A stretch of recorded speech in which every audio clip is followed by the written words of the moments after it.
So today we're going to be taking a look at the ZimaBoard 2. Comes in some nice packaging here, eco-friendly, biodegradable or cardboard packaging, but still not feeling cheap. This does feel like a premium package product. Inside we've got our ZimaBoard 1 and our accessories 2 box. So let's get rid of the ZimaBoard 1 box for the moment and take a look at what we've actually got inside the accessories. So opening this up, we've got a few bits and bobs inside here. We've got some cables for plugging in our SATA 2 devices, our hard drives if we want to. A universal power brick, which is nice. Comes with a bunch of different adapters. A little fan to stick on top to keep the actual ZimaBoard itself cool, and included some screwdrivers. I mean, that's quite nice considering these screwdrivers, if we just change the focus here, they're two different hex bits or Torx bits, which is not common to have in your screwdriver kit. So let's pop all those back in the box and let's go take a look at the ZimaBoard 1 box itself. Again, nice little fan. I do like that touch.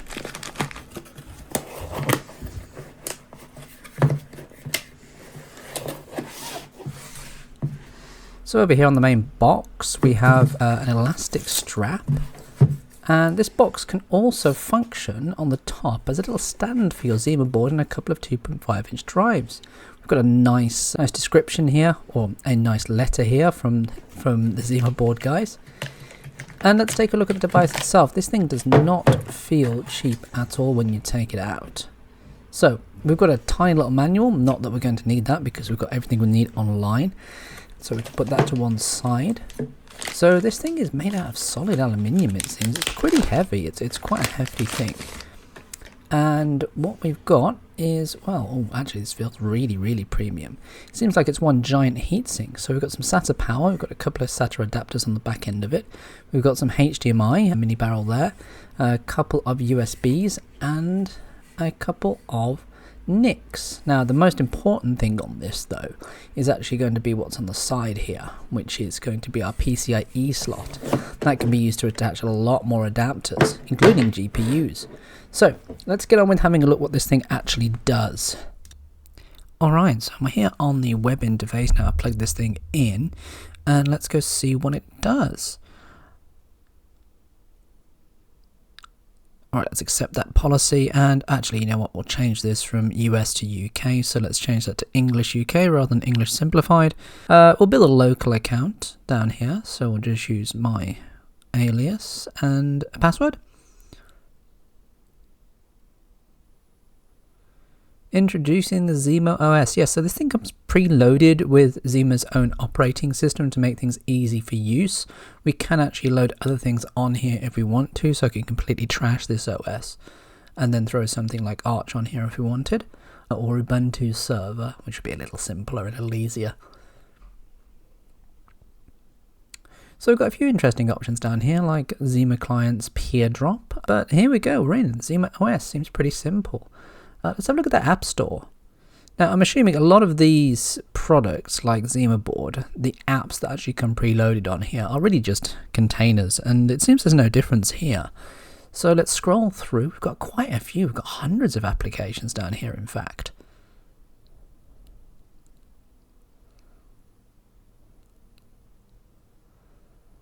Yeah, there appears to be all the regular sort of stuff, like Jellyfin down here, and RetroArch. Obsidian. I do use a lot of Obsidian actually. A DeepSeek app, DuckDuckGo's app. Actually, one of the best tests that we can do today with one of these little small boards is to load some local AI onto it. So let's go and have a look at what we've got for local AI down here. The thing that I'm normally looking for local AI, just to get started with, is something like Ollama. So let's go back and search for Ollama. And yeah, we've got Ollama here for the various different models. We've also got OpenWebUI that's going to make things even easier for us. So OpenWebUI, we're going to go and install that. It's basically like having your own little ChatGPT interface. It's just a web interface, but it has Ollama at the back end of it to power some local AI models. But it gives us a nice easy interface to work with. So let's install that and let's see how it kind of performs here on this ZimaBoard. Now you have to remember, this ZimaBoard does not have a GPU in here. So this is only going to be running off the CPU. In reality, that's going to be a lot faster if you throw some GPUs at this. So that's all nicely installed. So let's go and open up this OpenWeb and see what we can get going. Explore the cosmos wherever you are. Well, as long as I've got connectivity, I guess, to my local device. So let's go and make a new account down here. This is only going to be local. So again, we'll use my alias, and you're not getting my email here. So we're just going to say @noemail.com, which should be perfectly fine. And we'll drop a password in just to drop into our OpenWeb. Awesome. What's new? What's new is a lot of emojis. Does anybody else get tired of all the emojis that's created by a modern AI system? It's pretty exhausting. Emojis and bullet points. Okay, so we don't have any models preloaded here at all, so we're going to have to go and download some. Now, I want a small model, and some of the people that have been doing the best small models recently are actually Google with their Gemma 4 model. So let's go and have a look down here. Make sure we've got our connection set up to Ollama, which it is. That's all done by default, but I can't actually browse any models from here. So I guess what we're going to have to do is pop into manage. We're going to have to go and pull a model from ollama.com. Now I just need to make sure I'm getting the right name of the model here. There doesn't appear to be a search box for this. So we'll pop it straight over and have a look at Gemma here on the Ollama list. We should be able to find Gemma 4. Great. Now there's a few different versions of Gemma 4 down here, depending on what kind of hardware you've got. Since I've got no GPU in here, well, let's try the latest version over here. Let's try this 4 billion parameters version. This does actually work on my iPhone, on my iPhone 17 Pro Max, and it does actually work quite well. But that does have a GPU actually loaded into the phone. Very, very good for local AI models. So let's go and pull that down and see if we can actually interface with this local AI model. So far, it's been quite quick to set this thing up, quite quick to get this up and running. It's all good. Let's just check down here. Yep, okay. Gemma 4 can do all of these things. Gemma 4 can Gemma 4 do image generation? I don't think it can.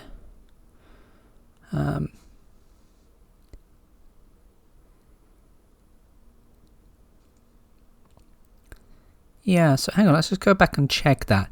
Image generation down here. Can Gemma 4 do image generation? Yeah, no, it can't do it. Okay. We might as well take that tick box off then. There's no point in trying to make the model do something that it can't do. Can it do web search? Should be able to do. It can do tool calling.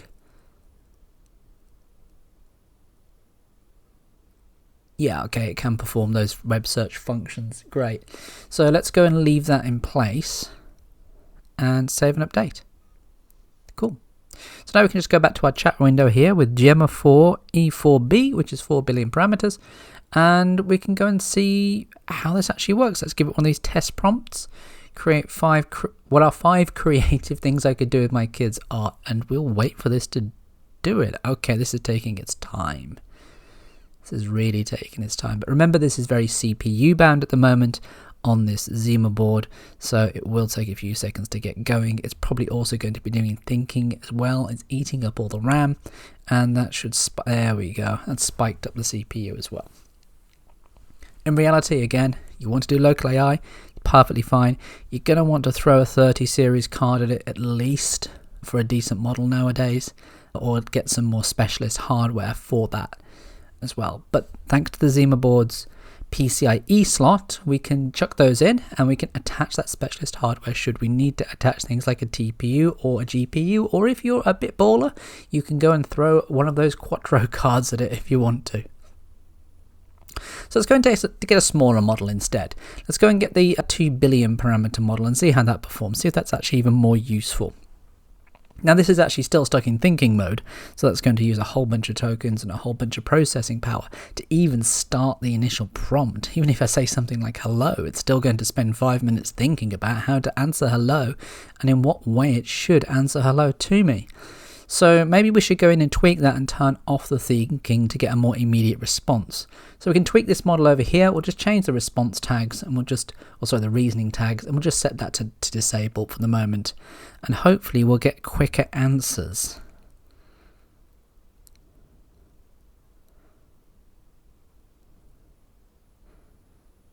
Just waiting on that again. Still waiting.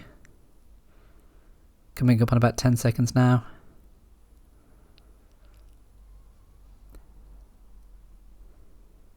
Still going. About 15 seconds to actually say hello.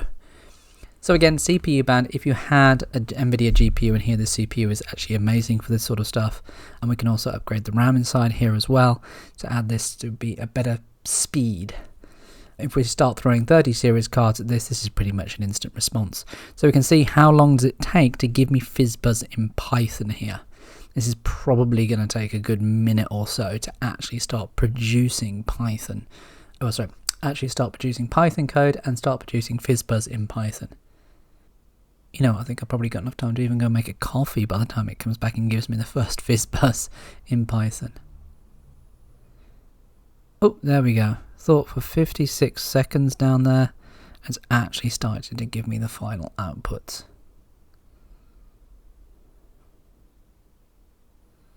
Yep, and that's FizzBuzz in Python.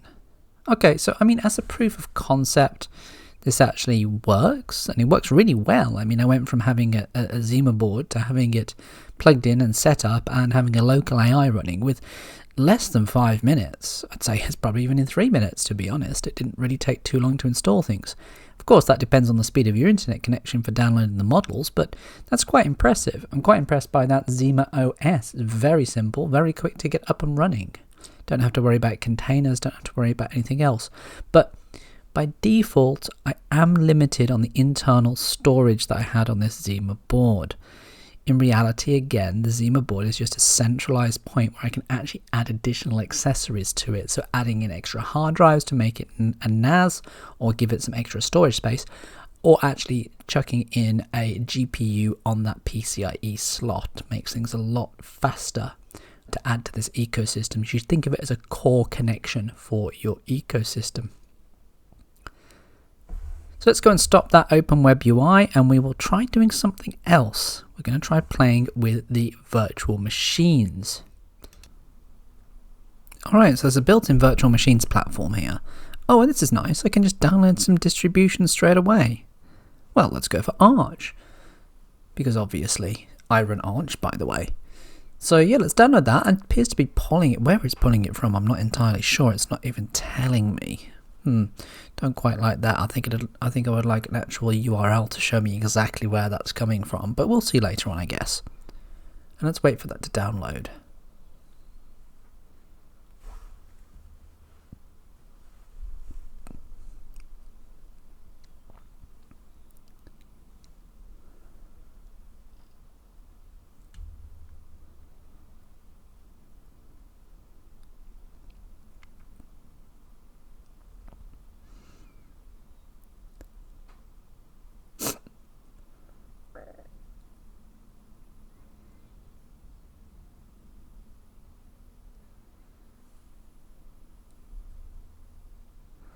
Alright, that's pulled down. Okay, it seems to be an official Arch ISO. I mean, if you want to be really secure, I suppose you'd have to go off and check that, check the hashes for it. But let's just go and create a new virtual machine here. I'm just going to leave all the defaults in place. Wow, that's booted pretty quickly. So Arch Linux installation, and yeah, we're in. Okay, that was cool. I suppose there's a few settings later on to configure the actual specifications of the virtual machines, but that was quite quick and easy if I just wanted to throw up a single VM and get it working. Okay, let's go try another one. I've got Windows 10 and Windows 11. Let's go download one of those, I guess. Again, a nice little download box. I guess that's pulling it from Microsoft, but it doesn't actually specify where. So let's skip ahead and start to run that Windows OS. Okay, so I need to use a little small disk here because I've kind of run out of space. But any key to boot from CD or DVD and straight into Windows installation. I mean, that couldn't be simpler, to be honest. That's a great little virtual machine system. So instead of boring you with the installation of Windows, let's come and have a look at the website down here. So we get 16 gig of RAM, we get some pretty decent CPU on there. We've got this nice little box that it comes in, so we can use this to mount some SSDs. That's pretty cool, I guess. I mean, suppose you'll get rid of that very quickly. And a few of the options down here, up to 36 terabytes of capacity. Yep, the home cinema, all the good stuff down there, an AI home sentinel. Just some options of what you could do with this. I mean, at the end of the day, it really is just a little mini computer with a nice PCIe slot on the side, so we can hook up whatever we really want to it. Now, you suppose you're going to hook up mainly their GPUs or some really high-speed storage, so it's this nice central board. I quite like it. Well, that's the ZimaBoard too.